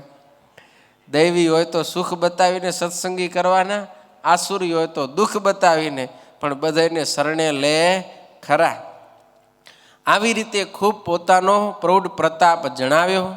ભાઈચંદ શેઠની રસોઈથી સંતો ભક્તો ખૂબ જમ્યા અને ભગા શેઠ પ્રસન્ન થયા, હો રાજી થઈ ગયા. એને ખબર ન પડી કે મહારાજે કાલે મારને મને ના કેમ પાડી હતી એમ. એટલે ભગા શેઠ ખૂબ રાજી થયા અને મહારાજને કે મહારાજ તમે ધન્ય છો ખરેખર. અને પછી બાપ દીકરાએ પૂજન કર્યું, પોતે કર્યું પ્રભુનું પૂજન, અતિ સ્નેહથી કર્યું સ્તવન, સીધું સ્વીકાર્યું નહીં જે તમે, મંદ બુદ્ધિ જાણું નહીં અમે. ભગા દોશી કે મહારાજ તમે કાલે મારું સીધું ન સ્વીકાર્યું, મને એક ચોટ તો એમ થઈ ગયો કે મહારાજ આવા કઠણ થઈ ગયા, પણ હું મંદ બુદ્ધિ જાણી શું શકું કે આની પાછળ તમારો શું ભાવ છે. મહારાજે ભગા શેઠને પાછા વાળીને એના બાપ ભાઈચંદ શેઠને સત્સંગી કર્યા અને એવા સત્સંગી થયા કેવા, પ્રગટિત પ્રભુની કૃપા પ્રસિદ્ધ, અતિશય નાસ્તિકને સુભક્ત કીધ, પુરજન પણ સર્વ એમ વંદે, ધન્ય ધન્ય ભક્તિ ભજાવી ભાઈ ચંદે. ભાઈચંદ શેઠ એવા સત્સંગી થયા કે બોટાદના નરનારીઓ પણ કેવા લાગ્યા, ખરેખર હો સત્સંગ તો આ ભાઈચંદ શેઠ અને એના દીકરા ભગા શેઠનો એમ. આવા સત્સંગી થયા જબરા. નહીતર શેઠ હોય એને સત્સંગ સ્વીકારવો કેટલો અઘરો પડે ખબર હે. હા, આજે આપણી આ સમાજની અંદર તમે જુઓ ને, ગમે એ જ્ઞાતિને તમે જે બેઠા હોય, જે એવરેજમાં હશે ને એ બધાએ સત્સંગી ધીરે ધીરે થતા હશે, પણ મોટા માથા હોય ને એને સત્સંગ લાગવો થોડોક અઘરો પડે હો. એકવાર શ્રીજી મહારાજ પણ સભામાં બેઠા હતા ને મોટેરા બધા આવ્યા હો. તો કાઠી દરબારોએ મહારાજને કીધું, મહારાજી કે તમે આવા થોડાક મોટેરાને સત્સંગી કરી નાખો ને તો સત્સંગ બહુ જલ્દી વિકાસને પામે એમ. જલ્દી વિકાસ થાય સત્સંગનો, એ પ્રચાર પ્રસાર ખૂબ થાય. મહારાજ કે અમારે મોટા હાથે બહુ બને નહીં. કેમ? તો કે મોટાને શેનો મદ હોય? પૈસાનો, વળી સત્તાનો, પદનો, એને એનો માન ને એનો મદ હોય એમ. અને અમે જેવા તેવા તો નથી, અમે ત્યાગી, તો અમને શેનો મદ હોય? ત્યાગનો, ભજનનો એમ. એટલે એ બેનું જામે નહીં. એટલે આ સત્સંગ છે ને એ એવરેજ વાળાને પરવડે. મોટા હોય એ સત્સંગી છે, ઘણા બધા છે, પણ એને વરે થોડોક વધારે મહેનત કરવી પડે સત્સંગી કરવામાં, કારણ કે એને પોતાને સ્વીકારવો અઘરો પડે છે. કેમ? તો કે એનું એક માન છે ને, માન મૂકીને સત્સંગ લેવો પડે. ભાઈ સત્સંગમાં તો પછી આવે તો એ બધા હરખાઓ, હા અહીંયા કને પછી આપણે આ ઉ ને આ ઈ ને આ ઈ, પછી રોજ માન સન્માન કંઈ અલગ હોય નહીં. એટલે મોટેરાને માન મૂકીને સત્સંગ સ્વીકારવો પડે. તો ભાઈચંદ શેઠ જે નવલખો શેઠ હતો એણે પણ પોતાનું માન મૂકીને આ સત્સંગ સ્વીકાર્યો. ભગવાન શ્રી હરિએ બોટાદની અંદર ખૂબ જ પોતાનો પ્રૌઢ પ્રતાપ જણાવ્યો છે. ભગવાન શ્રી હરિ આગળ ચાલતા ત્યાંથી લોયા ગામ પધાર્યા. ક્યાં પધાર્યા? લોયા ગામ. લોયા ગામની અંદર સુરા ભક્તની ઘરે મહારાજ વિરાજમાન છે. એ ઝાલાવાડ દેશ, બાજુમાં મેથાણ ગામ. મેથાણ ગામની અંદર પૂર્વે રામાનંદ સ્વામીએ ખૂબ વિચરણ કરેલું, એટલે ત્યાં કને રામાનંદ સ્વામીના શિષ્યો ઘણા. એમાં પટેલ જ્ઞાતિની અંદર એક ભક્ત રહે. હવે પહેલાં તો આવી વાહનની વ્યવસ્થા નથી ને કે આપણે સંકલ્પ થયો ને એ પકડી લીધી કચ્છ એક્સપ્રેસ કે સયાજીને પહોંચી ગયા ભુજ ને એ નરનાળદેવના સંતોના દર્શન કરી આવ્યા. એવી સુવિધા નથી, વાહનની વ્યવસ્થા હતી જ નહીં. ત્યારે મહારાજ કંઈક નજીક આવે એટલે એ નજીકના સત્સંગીઓ બધા દર્શન કરવા માટે આવે. તો આ મેથાણના પટેલની ઈચ્છા થઈ કે મહારાજ લોયા પધાર્યા છે તો લાવ હું દર્શન કરી આવું. એટલે એણે સંકલ્પ કર્યો અને એની પત્નીને કીધું એ કે આવો અવસર વારે નહીં આવે, મહારાજ લોયામાં છે તો તું મને ભાતું બનાવી દે તો હું જઈ અને મહારાજના દર્શન કરી આવું. હવે પટલાણીની આગળ વાત કરીને તે પટલાણી હતી કહોજી, સત્સંગી નથી, સમજ્યા ને. અને જેને કહોજી હોય એને બધાને આ પ્રેક્ટિકલ હશે. પટલાણીએ વાત જ્યાં જાણી, ધણી ઉપર ઘણી ખીજાણી, સત્સંગ અંગે નહીં લેસ, વાત સુણીને કર્યો કલેશ. પટલાણીમાં સત્સંગ નહોતો, કહોજી હતી, એટલે શું કીધું, ક્યાંય નથી જવું, લોયા જાશે. લોયા જાશે, નથી જવું. કે ભાતો બાતું કાંઈ નહીં મળે, કે કામ કરો ખેતરમાં, ક્યાંય જવાનું નામ ન લેશો એમ. હવે બચારું અહીંથી, એ તો હોમ મિનિસ્ટરનો ઓર્ડર ભાઈ, એની સામે તો કોઈનું કાંઈ હાલે નહીં. પટેલે વિચાર કર્યો કે હવે શું કરું. પટેલે બહુ અહીંયા કને એક માઇન્ડ વાપર્યું, હું જ વાપર્યો, ગ્રસ્તોને ખાસ શીખવા જેવું. કારણ કે બધાની ઘરે બે ગાડીના પૈડા હરખા હોતા નથી. ઊંચું નીચું, લાંબુ ટોકું, વધારે ઓછી સ્પીડવાળું હોય, બધાને કામ આવે એવી વાત છે. પટેલે વિચાર કર્યો કે જો હું વિચાર્યા વિના કંઈક ઉતાવળો પગલું લઈશ તો અહીંયા ડખો થશે ને વળી મહારાજના દર્શન થશે નહીં. એટલે પટેલે ત્યાં કને કાંઈ કર્યું નહીં. અંતરમાં ખૂબ તાલાવેલી છે ભગવાન શ્રીહરિના દર્શન કરવાની. એમને એમ રાત વિતાવી અને પછી પોતે વિચાર્યું કે સમો જોઈને કામ કરાય. જો હું ક્રોધ કરીશ કે વિરોધ કરીશ તો બે બાજુનો બગડશે. જોજો, ક્રોધ કર્યાથી વિરોધ થાશે, વળી દર્શને નહીં જવાશે. ક્રોધ કરવાથી કોઈ કામ સુધરે નહીં, બગડે. હવે એની સામે પટેલ ચડ્યો હતો કે હા હા હવે તને હું લઈ આવ્યો, બેઠ ચૂપ બનાવ ભાતું. એમ ક્રોધ કર્યો હતો, મેળ પડત નહીં. કારણ કે વધારે થાય ને, ઝઘડે એમ.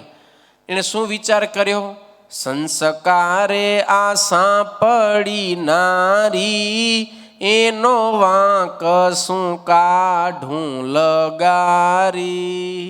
હવે આ ઘરવાળું મળ્યું એ તો મારા પૂર્વના કંઈ કર્મ હશે, કર્મને આધારે મળ્યું છે, હવે ભોગવે છૂટકે. એમાં બચારી એનો શું વાંક, કરમ મારા, કરમ કે ના, કરમ મારા, એને કારણે આવી કહોજી મળી તો એ તો મારો જ વાંક છે ને ભાઈ. પૂર્વે કંઈક કર્યું હશે, એનો બદલો છે, એમાં બચારી એનો શું વાંક.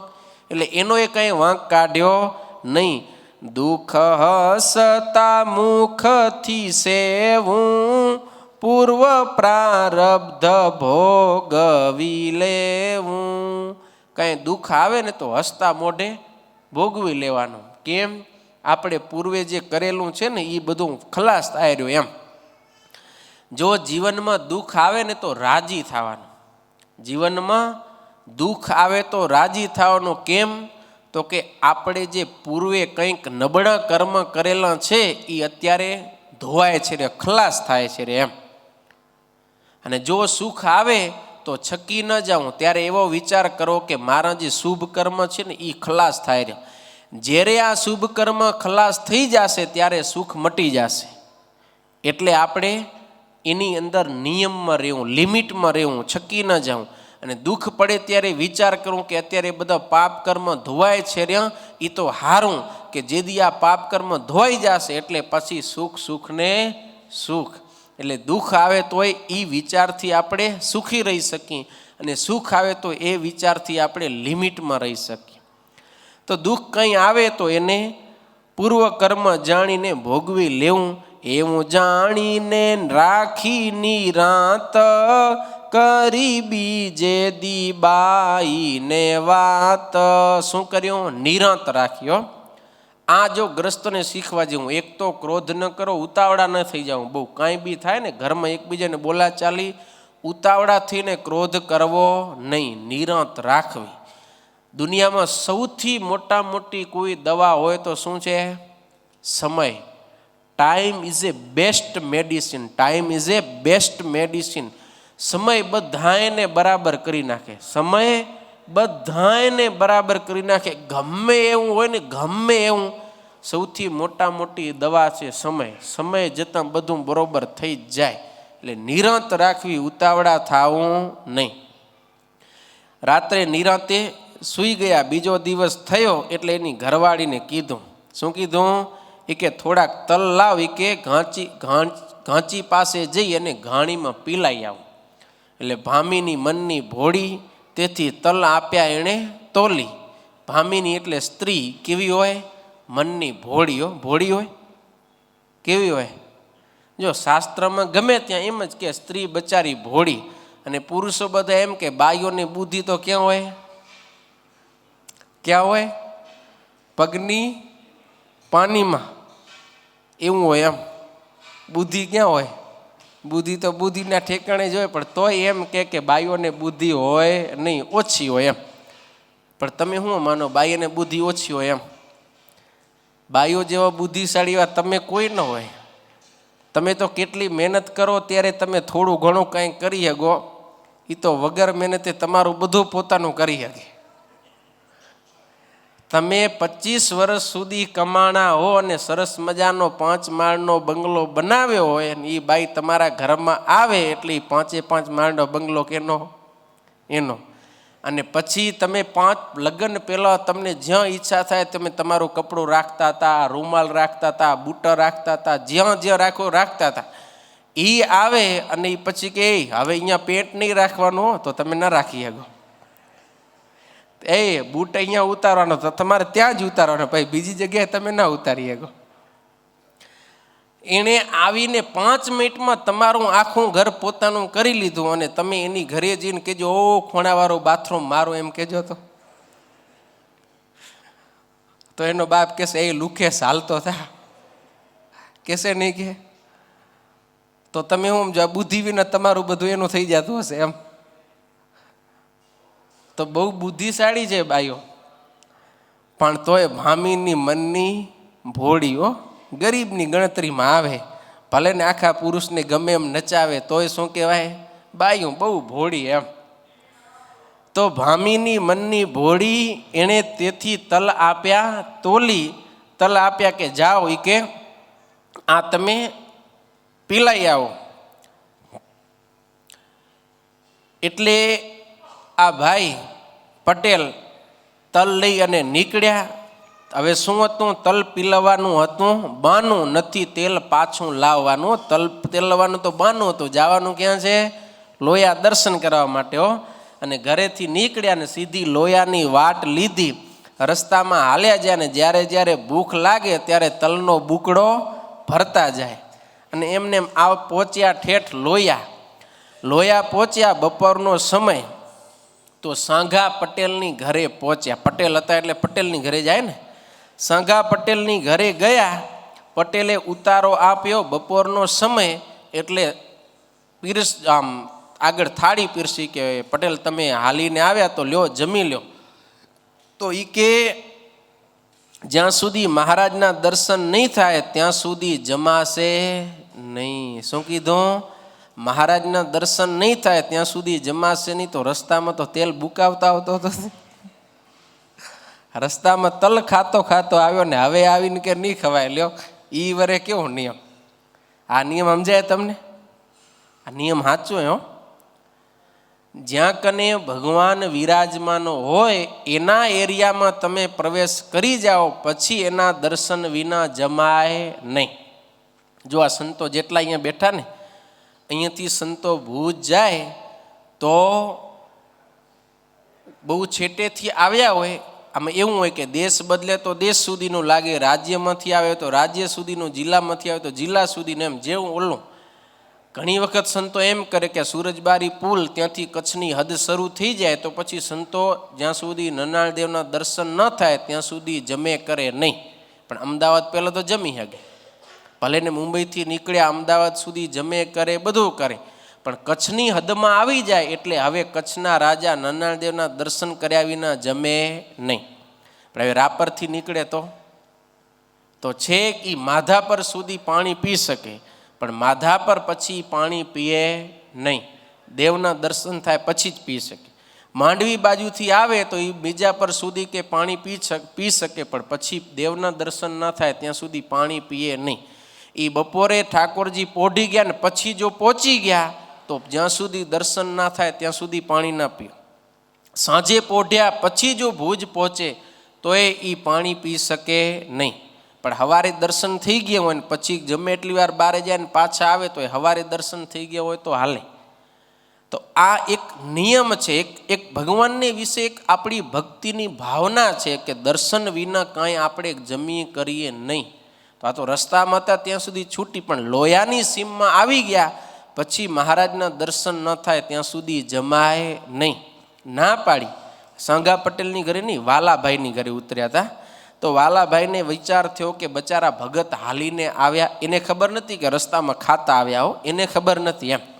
એને વિચાર થયો બચારા ભૂખ્યા ભૂખ્યા આવ્યા ને મહારાજના દર્શન નહીં થાય ને ભગતને ભૂખ્યા રહેવું પડશે, તો હું જરીક જોઈ આવું, જો ઉતારે મહારાજ પોઢ્યા ન હોય ને તો ભગતને દર્શન થઈ જાય તો ભગત જમી શકે. એટલે ભગત દોડતા દોડતા આવ્યા દરબારમાં, અને મહારાજ આ બાજુ આમ તો જાગતા જ હતા, પણ ખબર પડી ગઈ એટલે મહારાજ તરત જ આડે પડખે થઈને સૂઈ ગયા. હવે એવું ભગત જેવા વાલા પટેલ આવ્યા, જોયું તો મહારાજ તો પોઢી ગયા, નિરાશ થયા. હવે શું કરું? હવે જો જગાડું તો મહારાજની નિદ્રામાં ખલેલ થાય, અને જો એમ દર્શન નહીં થાય તો ભગત બચાર્યા ભૂખ્યા રહેશે. ખૂબ મનની અંદર આમ અસમંજસ થયું, પણ છતાંય કે હવે મહારાજ તો પોઢ્યા, એને કેમ ઉઠાડવા? એટલે પાછા વળ્યા. જેવા પાછા વળ્યા એટલે મહારાજ તરત જ બોલ્યા, કેમ પટેલ પાછા વળી ગયા? મહારાજે કીધું, કેમ પાછા વળ્યા? એટલે સાદ પાડીને બોલાવ્યા. મહારાજ પાસે આવ્યા વાલાભાઈ, અને વાલાભાઈએ બે હાથ જોડીને મહારાજને કીધું, મહારાજ તમારી ઊંઘમાં મેં ખલેલ કરી, ક્ષમા કરજો. ત્યારે મહારાજ કે, શું તમારી ઘરે મહેમાન આવ્યા છે? તો કે હા, જમાડ્યા. તો કે મહારાજ મેં એને ઘણું કીધું, પણ એ કે મારું એવું વ્રત છે કે જ્યાં સુધી મહારાજના દર્શન નહીં થાય ત્યાં સુધી હું જમીશ નહીં. જો મહારાજ જો તમે આજ્ઞા કરો ને તો એને હું લઈ આવું દર્શન માટે. એટલે મહારાજ કહે, જો તલવાડા હોય તો તમે એને લઈ આવજો. શું કીધું? તલવાડા હોય તો તમે એને લઈ આવજો. વાલો પટેલ કે મહારાજ એ તલવાડા નથી, મેથણવાળા છે. શું કે? એ કે તલવાડા નથી, એ મેથણવાળા છે. મહારાજ કે ના ના, તલવાડા હશે એમ. તો વાલો પટેલ કે મહારાજ તલવાડા હશે તો એ બીજાના ઘરે ગયા હશે, પણ અમારી ઘરે આવ્યા એ તો મેથણવાળા છે. મહારાજ કે તો મેથણવાળા નહીં, જો તલવાડા હોય ને તો તમે લઈ આવજો. તો મારા પટેલ વળી કે મહારાજ કે એ તલવાડા નહીં, મેથણવાળા, તમે જરીક નામ ભૂલી ગયા હશો. મહારાજ કે એ અમારા ઓળખીતા છે, એ તલવાડા જ છે એમ. તો મહારાજ કે તમે તલવાડા હોય તો તમે લઈ આવો, નહીતર લઈ આવજો નહીં. કહ્યું એ રીતે બે ત્રણ વાર, વાલા ભાઈ ન સમજ્યા સાર, બહુ વધ્યો અંતર માં વેમ, તલવાડા કયા હશે કેમ. એને તો બધાને ખબર ને, હું તો બાપુ અંતર્યામી છે એમ. એને તો ખબર હે કે પટેલ તલવાડા કેમ, મેથણમાંથી તલવાડા કેમ થઈ ગયા એમ. આ બધા વાલા પટેલને શું ખબર? એટલે વાલા પટેલને કે મહારાજાને તલવાડા કેમ કીધા હશે? એટલે ઉતાવળા ઘરે આવીને શું પૂછે ખબર હે? તલવાડા અટક છો તમે, પહેલા વેલા જાણ્યું આજ અમે. એ કે આપણે તો વર્ષોથી ઓળખી, પણ તમારી અટક તલવાડા છે એ કે આજે ખબર પડી. કે શું કે તમારી અટક તલવાડા છે આજે અમને ખબર પડી એમ. હવે એ કે જો તમે તલવાડા હો તો મહારાજ તમને બોલાવે છે. હવે હું પટેલ પોતે તો જાણી જાય કે હું તલવાડો કેમ છું. એ કે હાલો હાલો, એ કે મહારાજ પાસે જઈએ આપણે, હું તલવાડો જ છું એમ. એટલે બંને ભક્તો આવ્યા, મહારાજના દર્શન કર્યા, ને મહારાજે આવો તલવાડા પટેલ આવો એમ બોલાવ્યા. એટલે ખૂબ રાજી થયા ભગત. મહારાજના દર્શન થયા. મહારાજે પોતે પટેલને જમાડ્યા, પોતે મહારાજે જમાડ્યા. અને બપોર પછીનો એ સમય મહારાજની સાથે પસાર થયો. સાંજ પડીને વિશાળ સભા ભરાણી. ત્યારે મહારાજે સભાની અંદર આ મેથાણવાળા તલવાડા કેમ બન્યા એનો પ્રસંગની વાત કરવાની કીધી. એટલે સભાની વચ્ચે ઈ પટેલે આખી બધી ઘરેથી નીકળ્યા ત્યારની બધી હકીકત કીધી. મહારાજ કહે, જુઓ, અમારા દર્શનનો ખપ હતો તો ઘરમાં બધું ગોઠવણી કરીને અમારા દર્શને આવ્યા. હવે આમ તો એવું હોય, ભગવાનના દર્શનને અર્થે તો ઘરમાં લાત મારીને જાય, પણ આ ભગત બચારા એવા હતા કે બે બાજુ હાંચવીને આવ્યા. તમને થોડુંક વધારે કામ લાગે એવું હોય, અમારા જેવા લાતો મારીને આવ્યા એના માટેનું નથી. હા, તમને એવું હોય ને એ સાધુ તો બહુ વેરાગ ચડી જાય તો કે એ બધું હાલે, ઘરવાળી છોરા છીએ, લાત મારીને મૂકો કરો ભજન એમ. પણ તમને ખબર પડે ભાઈ કેમ લાત મરાય હે. પણ આમાંથી આપણે એ શીખી કે બંને બાજુનો હાંચવતા આવડે તો હાંચવી હગાય. હગાય કે ન હગાય? તો આપણો તમારા ગ્રસ્તનો વ્યવહાર પણ ન બગડે, ઘર સંસારની અંદર કજિયા કંકાસ ન થાય, એવી રીતે તમારે રહી અને સત્સંગ કરવો. ભાઈ હાવ સત્સંગ મૂકી જ દેવો નહીં, ભાઈ એ કેમ જ કરવા મંડી જાઓ તો પછી ન થાય.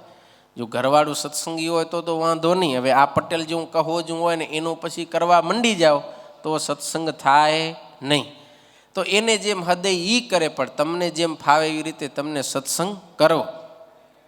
તો મહારાજે આ રીતે એને પણ સુખ આપ્યું. બ્રહ્માનંદ સ્વામી કહે છે, મહારાજ લોયામાં પધાર્યા એ પ્રસંગને જાણીને તમને મેં આ પ્રસંગ સંભળાવ્યો. ભગવાન શ્રીહરિ લોયેથી પછી નાગડકા ગયા. નાગડકાની અંદર ભગવાન શ્રીહરિને વસંતનો ઉત્સવ કરવો હતો, એટલે સુરા ભક્તના આગ્રહથી દેશ દેશાંતરમાં રહેલા સંતો ભક્તોને બધાને નાગડકા બોલાવ્યા. ખૂબ જ ધામધૂમથી રંગોત્સવ મનાવ્યો. રંગ ઉત્સવ ઉજવ્યો સારો, ત્યારે આવ્યા બહુ દરબારો. નિશ્ચય કરાવા કાજે તેને, કર્યું ચરિત્ર શ્રી મહારાજે. હવે સુરા ખાચર દરબાર હતા ને, એના ઘરે પ્રસંગ હતો, એટલે એના સગા સંબંધીઓ બીજા બધા ઘણા દરબારો આવેલા. એ બધા સત્સંગી હતા એવું નહોતું, ઘણા નહોતા. તો એને બધાને નિશ્ચય કરાવવા માટે મહારાજે કેવું ચરિત્ર કર્યું? મહારાજે એક પલંગ મંગાવ્યો. એ કે પલંગ લઈ આવો, અને મહારાજ પછી પલંગ ઉપર પોઢ્યા. એ 10-12 દરબારો બધા બેઠા હતા ને ગપ્પા મારતા હતા. મહારાજે બધાને કીધું એ કે એ દરબારો અહીંયા આવો જરીકી, કે અમે આજે ખૂબ રંગે રમ્યા ને એટલે અમારું શરીર આખું થાકી ગયું, શરીરની અંદર બહુ કળતર થાય છે, માટે તમે થોડુંક બળ લગાવીને દબાવો એટલે અમારું કળતર મટે. એટલે 10-12 જણા આવ્યા અને બધા પોચો દાબવા માંડ્યા. બધા વિચારે કે આ તો સહજાનંદ સ્વામિનારાયણ તો ભગવાન છે, એ હલકા ફુલકા હોય, કેવા હોય એમ હલકા ફુલકા. અમારા બાપુ દરબાર જેવા તો કઠણ ન હોય ને, એમ પોચો દબાવ્યો. મહારાજ કે આમ તમે પોચો દાબશો તો અમારું કળતર નહીં મટે. તમારામાં જેટલી તાકાત છે, જેટલું બળ છે ને તાકાત લગાવીને દાબો, ખૂંદો એમ કરી મહારાજે આજ્ઞા કરી. બધા બળ લગાવીને ખૂંદવા માંડ્યા. ખૂબ તાકાત લગાવી તોય મહારાજ કે અમારું કળતર મટતું નથી. મહારાજ વરે કે આ હાથ દાબો ને અહીંયા પગમાં દાબો ને સાથળમાં દાબો ને બધું મહારાજ કહેતા જાય, અહીંયા દાબો. દરબારો મનમાં વિચાર કરે, અમે આટલું બધું બળ કરી છીંડ્યા અને કંઈ થતું નથી, નહીતર તો આટલી વાર હાડકાં ભાંગીને ભૂકો પાવડર થઈ જવો જોઈએ એમ. પણ આને કાંઈ થતું નથી. વારા ફરતી બધાએ દબાવે છે, અને એમ દબાવતો તો પરસેવો વળી ગયો, પણ છતાંય મહારાજને કાંઈ થયું નહીં, થાકી રહ્યા. ત્યાં કને બાજુમાં જોધો ભરવાડ હતો. એ મોટી કડિયાળી ડાંગ હાથમાં લીધેલી, ત્યારે હજી સત્સંગી નહોતા થયા. જોધો ભરવાડ હતો બાજુમાં. ઈ આ 10-12 બધા કાઠી દરબારો ચાંપતા હતા ને મહારાજ હજી દાબો, હજી બળ લગાવીને દાબો, અને જોમ ચડી ગયો. જોધા ભરવાડ જુસ્વામાં આવી ગયા. એ કે બાજુ મર્યો બધા. એ કે ભાયડો એકલો હમણાં એ કે સ્વામિનારાયણની કરતળ મટાડી દો. અને આવ્યા બળ ભરીને વાત કરે. શું કે ખબર હે?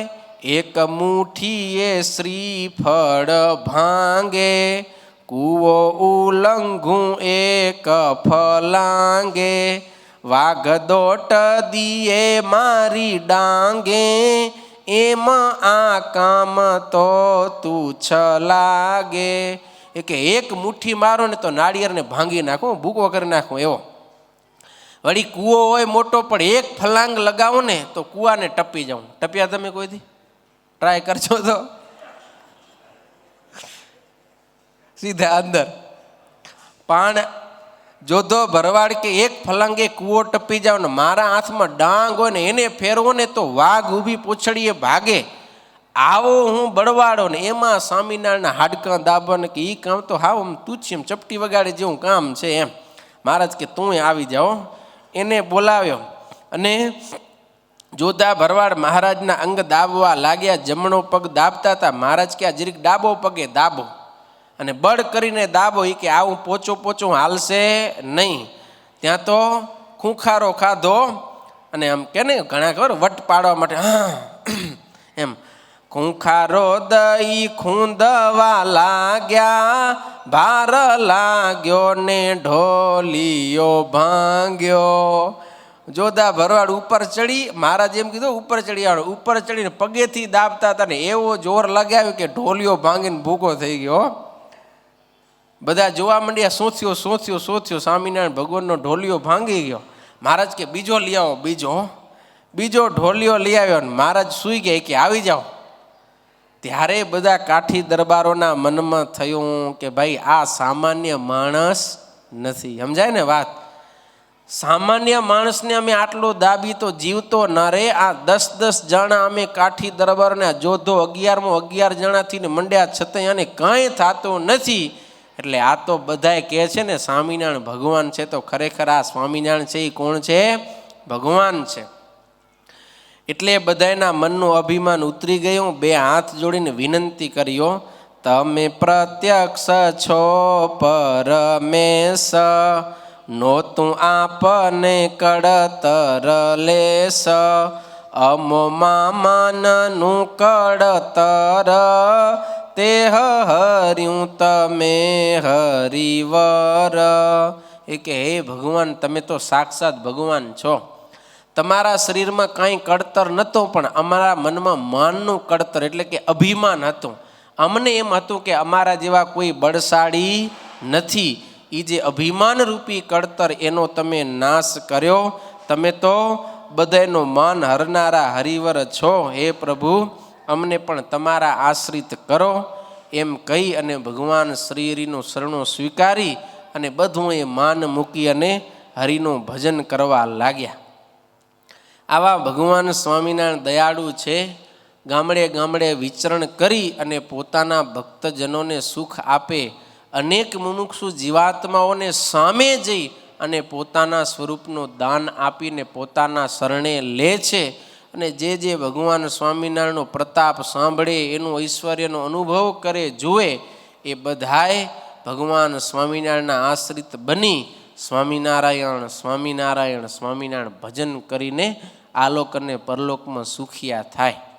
એવા ભગવાન સ્વામિનારાયણ દયાળુ છે. જો આવી કથા આપણે 3 દિવસ કરવાની છે. તમને મોજ આવે તો એ 2-4 જણા લેતા આવજો. એ બધાય મોજ માણે. સહજાનંદ સ્વામી મહારાજની